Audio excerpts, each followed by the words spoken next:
All right, let's go. What is up, guys? It's Bruin Steel, and welcome back to another WWE broadcast. I'm your host, Bruin Steel, and I am once joined by Canadian Yorker. And today we are recapping the Monday Night Raw that took place April 29th, 2024. It took place in Kansas City, Missouri, and it is the road to WrestleMania Backlash, which is actually this weekend in France. So I actually mentioned that we don't know what time it's going to be. It might be during the time where we're all sleeping, but I actually looked it up. We can actually watch it, but it's going to be a little bit early. If you guys do want to watch it, it's actually 12 p.m. Saturday Eastern Time, so it's going to start at 12 p.m., so noon, so on Peacock. So it's a pretty good. So after seeing it, it's like, yes, I'm definitely going to watch WrestleMania Backlash, so be sure to do that. And Canadian Yorker, how's it going? It's going really well, man. This Raw was in Kansas City. That's where my Kansas City Boilers are. Man, it's great to see that they were there. I'm not a fan of the Kansas City Chiefs. I'm a Jets fan, not a Kansas City. Speaking of Kansas City, Patrick Mahomes was actually at the show, so that's funny. But before we get started, like, subscribe if you haven't done so. And I actually, guys, want to show you some new merch that I got. Custom shirt I got today. As you can see, it's a Becky Lynch. I don't care about your feelings. This is a Becky Lynch in the armbar. It's a really nice custom shirt. I made it today. Well, so I had someone make it for me. I just came up with the design. And then, as you can see, guys, from behind, this is what it looks like from behind. All right. If you want to read what it is, Canadian Yorker. Oh yeah, lovely shirt, man. Big time bets, big time wins. The man is making waves, I say. Yeah. So it's Becky holding the new World Heavyweight title, and then it says big time Bex, and then it says the man. Becky Lynch is the man. And then I just want to show you guys one more. Sorry. And this one right here is Tiffany Stratton right there. So it's just a regular Tiffany Stratton, and then she's like an animation. And then this one, in the back it says it's Tiffy time, and then it's just literally a picture of her when she was in NXT, and then I had to go with pink because my girl Tiffany loves pink. I do like your Tiffany Stratton shirt. You gotta give Becky Lynch some love, man. I mean, yeah. Yes, I give Becky Lynch some love, but I'm just saying pink and black always go well together. So. Alright, so that would do it, guys. I hope you enjoyed. I do have some other shirt ideas. If you all know, I've been wanting to make a Roman Reigns shirt, but now he's in the hiatus. He's not going to show up for a while. I'm actually saving to make his shirt like later on, like when he actually returns. Hopefully, as a babyface for Roman Reigns when he returns. He doesn't want him to be a babyface. So I'm saving the Roman shirt. I'm saving the Roman shirt until later when he actually makes his return. Hopefully, it's like by SummerSlam, but we have to see, and then I might have to see if I want to make any more. But today we're just recapping the Monday Night Raw, and it is the final and second night of the WWE draft, which unfortunately we're not going to talk about in this video. Me and Canadian Yorker are actually going to do a separate video. So me and him are going to do a WWE draft recap video right after this broadcast. So this is just what happened on Raw. We're not going to do a recap on the draft. So let's get started. So it was a okay of a show. I didn't really watch it because I was out with a friend. So we saw Logan Paul and we saw Ice Speed. That was hilarious with Patrick Mahomes. And basically, to start off the show, we got Becky Lynch starting off the show, the World Heavyweight Champion, the Women's World Champion starting off the show. She doesn't give a fuck about your feelings, and then she basically, there's a lot of like Liv Morgan haters now. Like, she should have won. Liv Morgan should have won. But people are like, oh, give it to Becky. It makes sense. But Liv Morgan fans are crying, and they just want Liv Morgan to win at something and complete the revenge tour. So Becky Lynch saying that it took her 2 years. So if you think about it, she hasn't held on to a title for 2 years now, Becky Lynch. So it's literally insane. And now people thinking she's boring. She gets interrupted by Liv Morgan, and she brags about injuring. Rhea Ripley, and said that the only reason why Becky's holding the title is because of her. And she says that she did what Becky Lynch didn't do, and that's beat Rhea Ripley. And they get interrupted by Nia Jax, and Nia Jax comes in and interrupts them and says that this is her last. She said that she should be World Heavyweight Champion if it wasn't for those two working, Liv Morgan and Becky working together. And she said that she's going to SmackDown, and she said she wants to kick some ass. Liv Morgan with a dropkick and steps up to the challenge. So we're going to see Nia Jax and Liv Morgan 1-on-1 later in the evening. And so that ends the opening segments. What are your thoughts on that segment? I think that, man, great to see Nia Jax. Let's go, baby. You're going away to SmackDown. Bye-bye. See you later. Sayonara. Goodbye. I don't know how else you say it in any other language, but goodbye, Nia Jax. It was great seeing you. Hope you can go and bother someone else on SmackDown and be someone else's problem. And so yeah, that's great for Nia Jax that she was going off, and I guess that she's getting a little goodbye to her from Becky, and Becky basically didn't have to say anything because Liv Morgan saying, you know what, I'm gonna just give Nia Jax a goodbye special because that's what she gets, and everybody was happy when she's gone. So it's great that she's gone. And, it's good that she's leaving. She's not coming back. So Liv Morgan can have Becky Lynch all to herself. And I'm sure that Nia Jax is happy that Becky Lynch Liv Morgan took out Rhea Ripley. But it is what it is. Now the playing field is wide open right now because now we have a new champion, women's champion. We got Becky Lynch, who's the new women's champion. But then we have these whole other female competitors that can challenge her. And, it's just a brand new thing. We don't have one person that's dominating everything. So that's great to see. All right. So moving on to the first match, we got Gunther versus Xavier, one half of the New Day. So 1-on-1 match between Xavier Woods and Gunther. Like I said, I didn't really watch the show because I was out.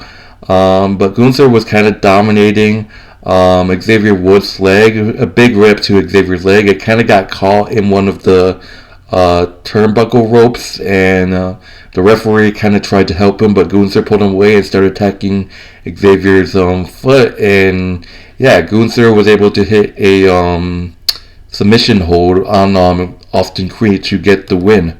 And Xavier Woods just his leg was horrible. But Gunther took advantage of that injured leg and won. So Gunther defeats Xavier Woods by submission. What are your thoughts on that match? Total domination again from Gunther. What else can you expect?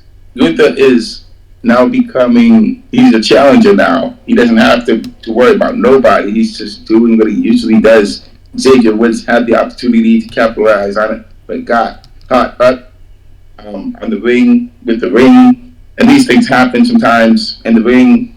These things happen. Sometimes somebody's going to get the killing blow. But it's like it happened to, I forget, there was a fight that Mike Tyson had when he was younger. He fought against a really good boxer. And that boxer was coming in with a right uppercut, just about to knock him. But then he got caught on the ropes, and he was not able to connect with Mike Tyson, and Mike Tyson capitalized on it. That's kind of what happened with Gunther and Xavier right there. So you can say it's luck, but sometimes these things happen, and these things happen. And by the way, I'm thinking that Gunther, now that Giovanni Vinci is out of the Imperium, I can see Ludwig Kaiser and Gunther becoming tag team champions. Okay, because then they would be a dominant tag team champions, and they would be the tag team that could definitely go after R-Truth, the Awesome Truth, which would be a really interesting angle in the future. So yeah. So moving on, we got a Logan Paul and with his friend Ice Speed. And basically, he said that Damian Priest is going to beat up Jey Uso. He's in the ring and he gets interrupted by Jey Uso. And then he had Finn Balor and JD McDonough come out and attack him. And basically, instead of the brass knuckles, Logan Paul seems to be in good term with Patrick Mahomes, who was sitting in the front row, by the way. And he actually uses Patrick Mahomes' Super Bowl rings as brass knuckles. So each Super Bowl rings he puts on Logan Paul's finger and uses it as brass knuckles. He tries to punch Jey Uso with it, but he dodges, accidentally knocks JD McDonough out, and they're shocked. And they try to attack Jey Uso, but then we see the return of the Monsters of All Men. Braun Strowman is back on Raw to save Jey Uso. Braun Strowman cleaning up the mess, choke slamming Finn Balor and forcing Logan Paul to run. And Braun Strowman kind of had a face-to-face to Patrick Mahomes, but Jey Uso kind of stopped him, ending the segment. So it was great to see Braun Strowman back. Holy shit. I always thought that maybe he was a part-timer. Like, where the hell has Braun Strowman been? But apparently he had injury. He was out with the injury, which I didn't know. So Braun Strowman was dealing with the injury, just like Sheamus. Sheamus was dealing with the injury and he just returned. Kind of like Braun Strowman. He had an injury and then now he's returning. What are your thoughts on that segment? You know, it's great to see that Logan Paul is always coming up with things to try to damage people, but then he gets interrupted. I don't understand. I show speed. I honestly think his gimmick is quite annoying, to be honest with you. His gimmick of his barking, you know, it was annoying when I saw it. I mean, especially when he did it at WrestleMania to Randy Orton, the funniest thing I've ever seen in your life, you know? Yeah. It was hilarious. But I was like, who the heck is this guy? He's doing his thing, and then he gets knocked out, and it's just hilarious. But yeah, and then JD, I got a feel for JD McDonough getting hit in the face with brass knuckles along with the Super Bowl rings is probably it's like hell. I mean, he was knocked out cold. He was like probably bleeding. You know, they said afterwards. Oh, he was bleeding. Like, yeah, it was messed up, and Jey Uso was laughing at him.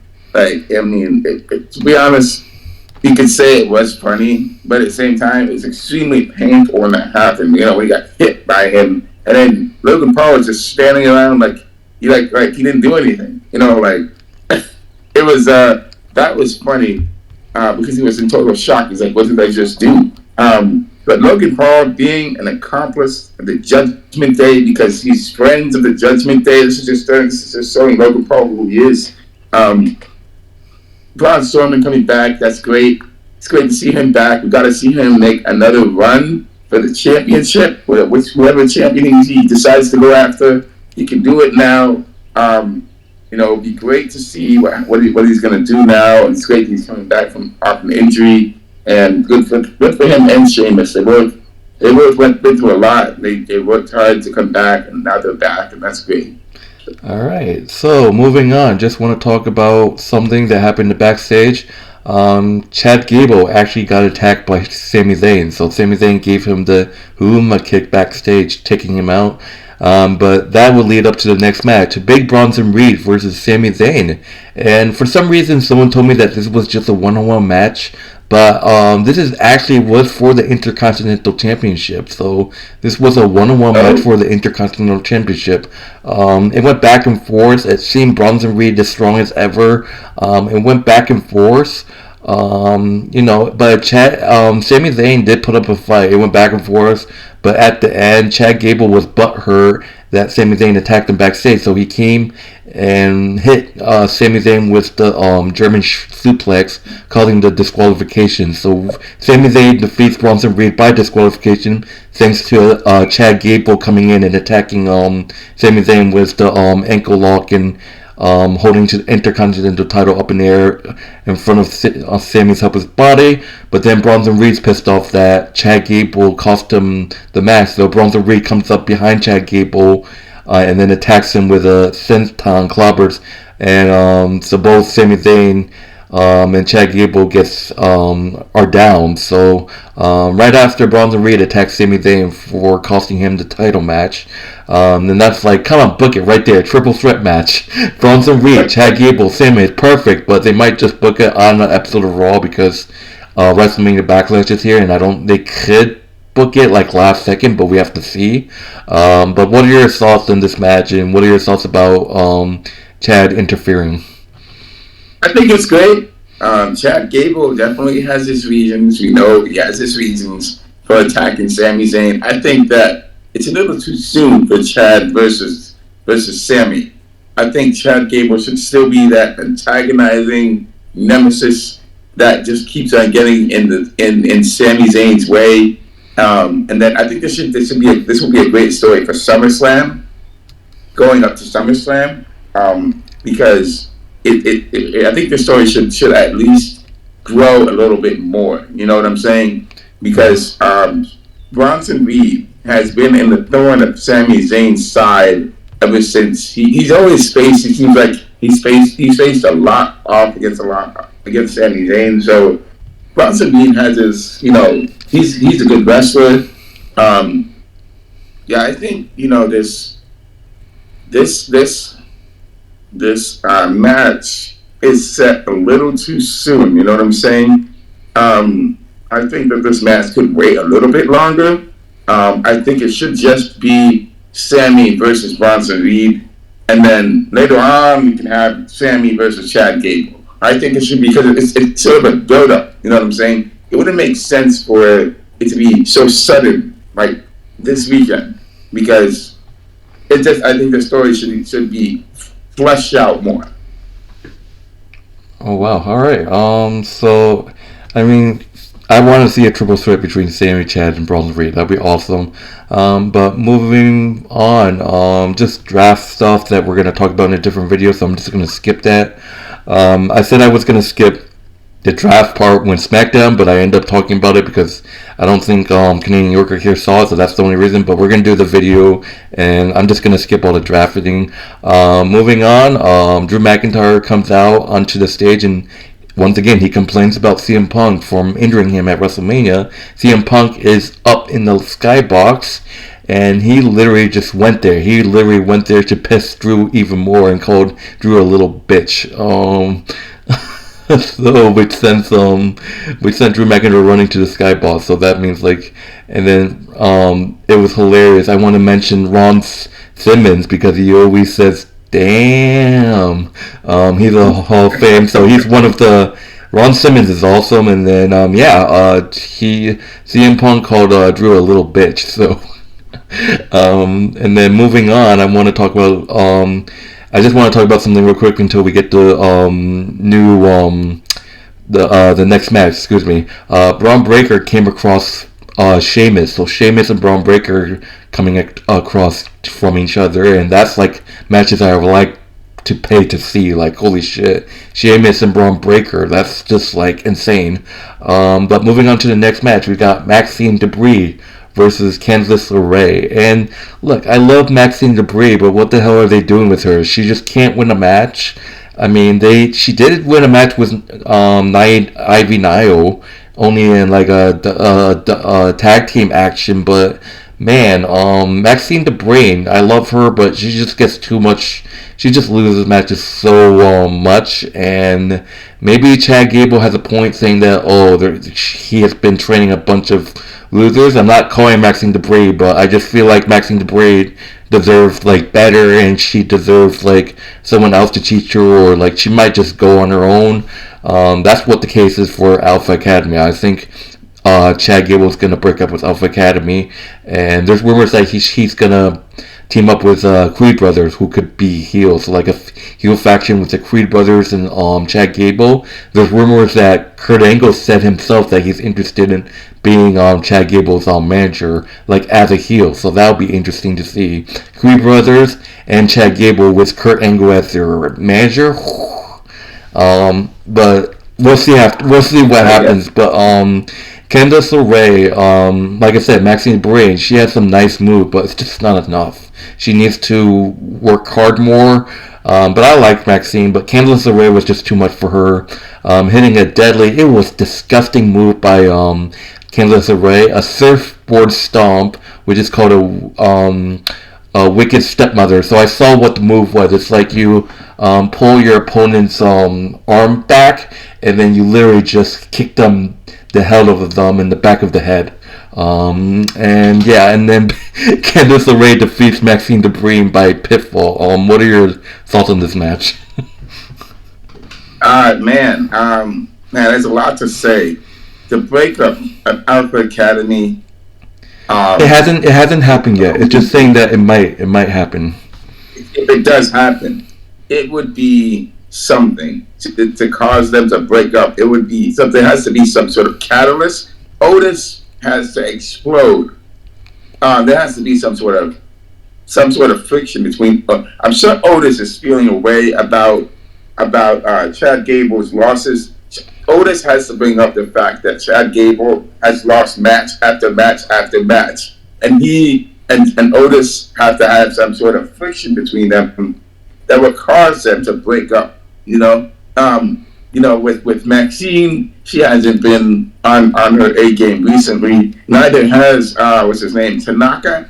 Tanaka has also not been. I mean, I could see Tanaka being a guy that could turn on Alpha Academy after being with them for such a long time, and he could go and join himself with Shinsuke Nakamura for some reason. I know we mentioned in the past about Shinsuke and joining with Tanaka and joining with the Kabuki Warriors, to form some sort of Japanese faction, which would be a really interesting angle right there. But going forward, Tanaka, getting upset with what's going on with Alpha Academy would be interesting, along with Maxxine just going her own way, because she's not getting the help that she needs. These guys are just imploding from the inside. They're not the same team that they were before. It makes sense that Chad Gable would just decide to go ahead and break up the team, and Kurt Angle being there to support Chad Gable and help him move forward. I mean, man, that would be a really, really interesting turn of events, with Kurt, especially with Kurt Angle being the manager of Chad Gable, and they both use the same moves, and they know. I mean, you can see the very close similarities between the master and the teacher. Chad Gable being the student, Kurt Angle being the master. I mean, Kurt Angle has had some really, really good legendary matches before. He's defeated them all. Defeated the Undertaker, The Rock, Stone Cold. He's defeated everybody. He's defeated Edge, Christian, Shawn Michaels. The man has faced everybody. Triple H. He's faced all the legends, including he's a legend himself. So it makes sense that Chad Gable will get some help from Kurt Angle, and because that's exactly what he needs. He needs that push, he needs that drive, and that's exactly what he's going to get by getting help from Kurt Angle. Even though Kurt Angle is not active he's not really an active wrestler anymore.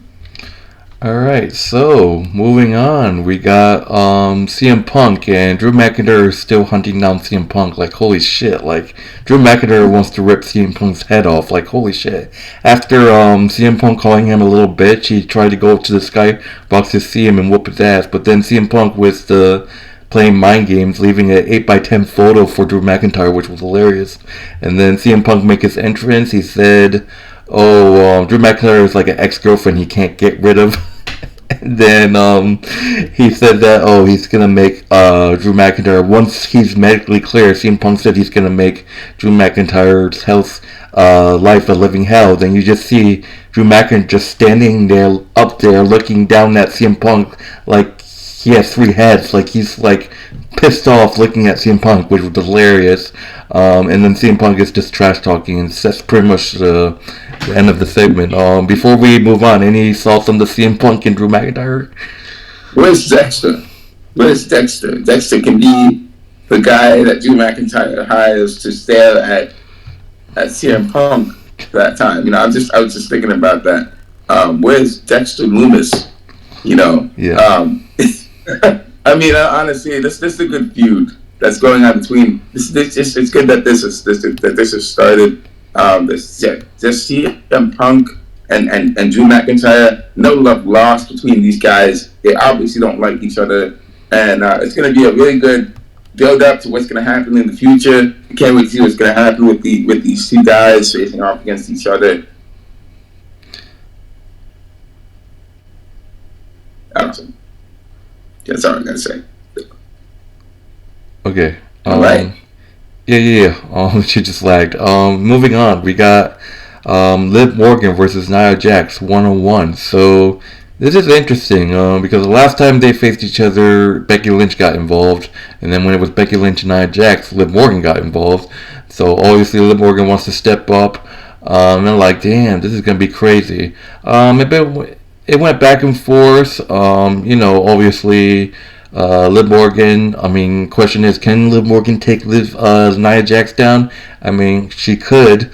It went back and forth, and then Tiffany Stratton shows up in the crowd just to watch the match. So she's just like an audience. And then basically Jax was taking in control.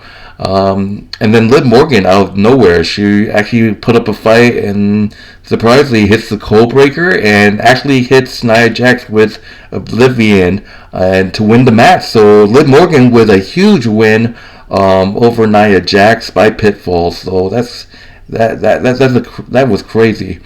So what are your thoughts on this match? It's great. It is quite interesting that Liv Morgan picks up a win against Nia Jax. It's not every day that Nia Jax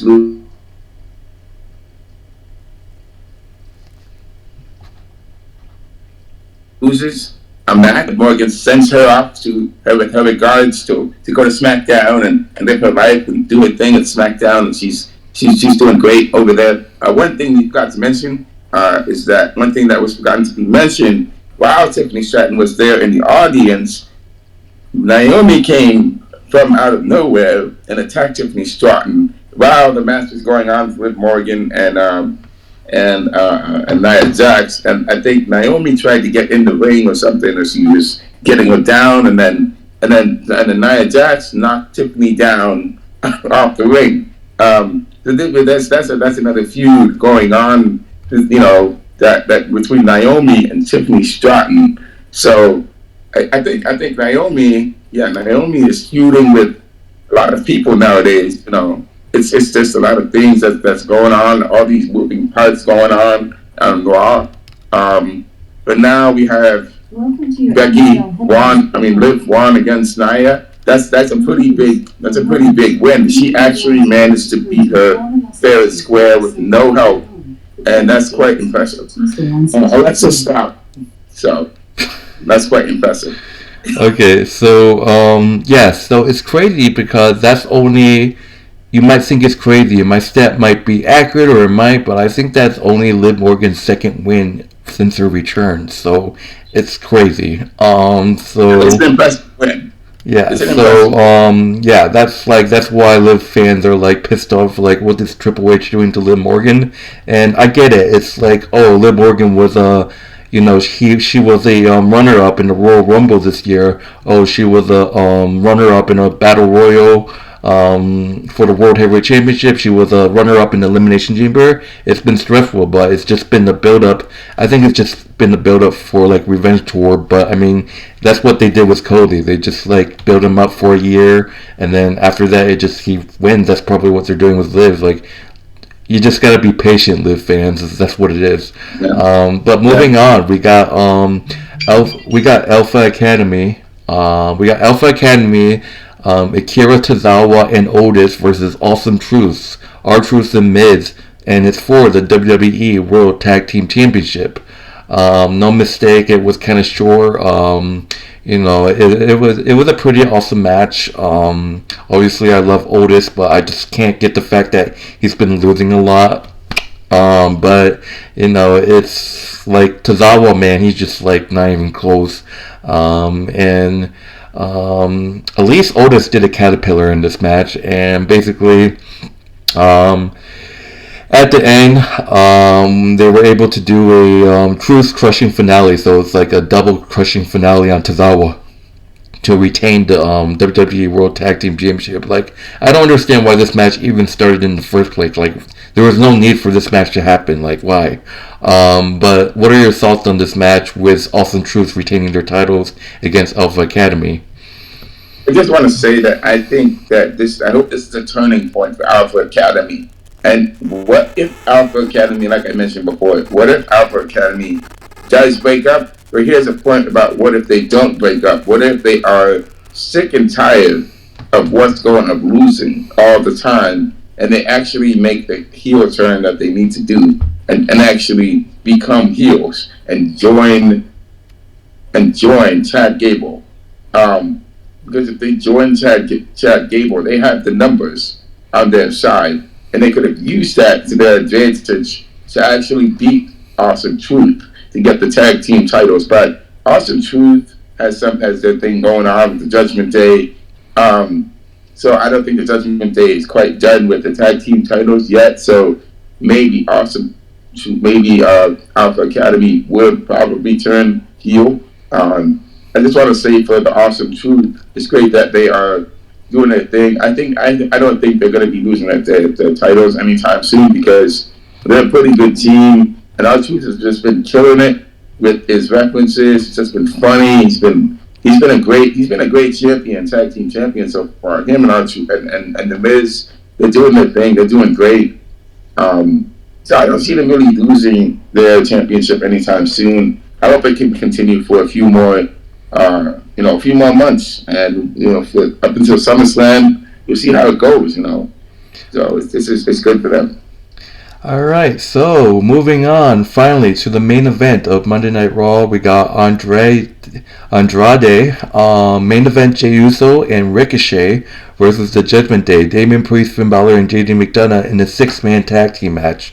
So this was interesting. Obviously, Damian Priest and Jey Uso were going to face each other at Backlash.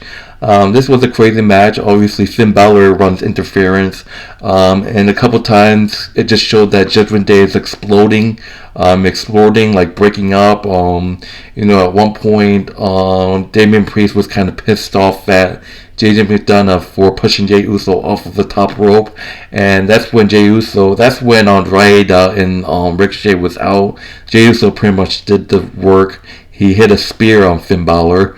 And then I think that's basically, a diving splash on Uso to get the win. So Andrade, Jey Uso, and Ricochet get the big win thanks to Jey Uso's spear and then splash on Finn Balor. And obviously Damian Priest is pissed off. I wouldn't be surprised if Damian Priest loses his title to make it worse, but I still think he's going to retain the title. We'll talk about that in our Backlash predictions. But what are your thoughts on this match with Andrade, Jey Uso, and Ricochet defeating Judgment Day? I gotta say, Ricochet is becoming Judgment Day's daddy.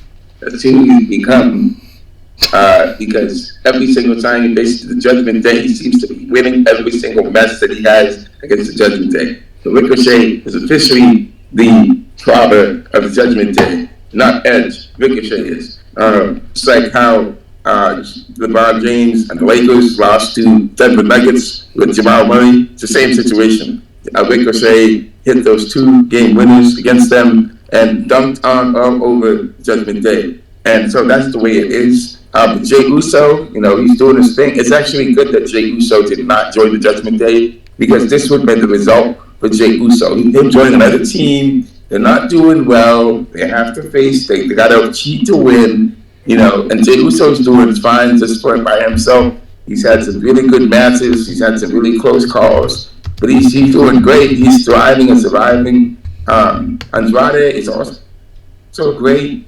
He's a member of LWO. He's doing his thing. It's great to see that all these guys are doing well. It's great to see that Ricochet is finally getting the push that he deserves. And I'm sure Samantha is really happy to see him going forward and moving his way up and becoming, he's going to be a really great champion one day. Great to see him as a champion. Him, all those guys, Andrade, Ricochet, and all of them. All of them. It's good to see all of them become great champions. So. All right, so that will do it for the Monday Night Raw. In terms of grading, it was okay, but not really. It was a decent show, but I'm gonna give it an average. I'm just gonna give it a B minus. How about you? Oh, I'm gonna give it I'm gonna give it a B. It was good. It was good. It wasn't too bad. It was all right. But it was good.